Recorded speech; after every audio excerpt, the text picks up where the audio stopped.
kad visi turėtų dirbti taip, kaip ir jūs. Dėkuoju, ponia Blinkevičiūtė.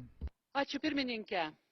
Mėly kolegos, mes iškelkim savo klausimą, ko reikia mūsų žmonėm gyvenantiem ES valstybėse. Ar jiem reikia daugiau socialinės Europos?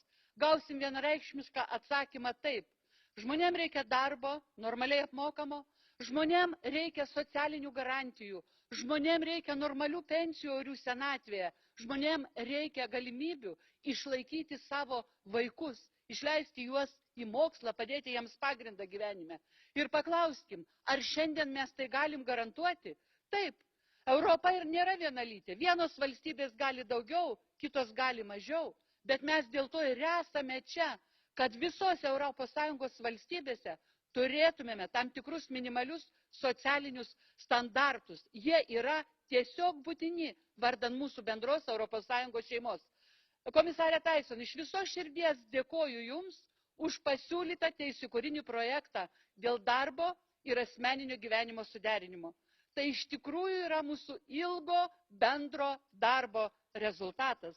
Aš kaip iniciatyvinio pranešimo Europos parlamente dėl darbo ir asmeninio gyvenimo suderinimo pranešėja dėkoju, kad komisija atsižvelgia į Europos parlamento siūlymą, jog būtina mums turėti slaugos atostogas tiems šeimos nariams, pavyzdžiui, neįgaliems žmonėms prižiūrėti.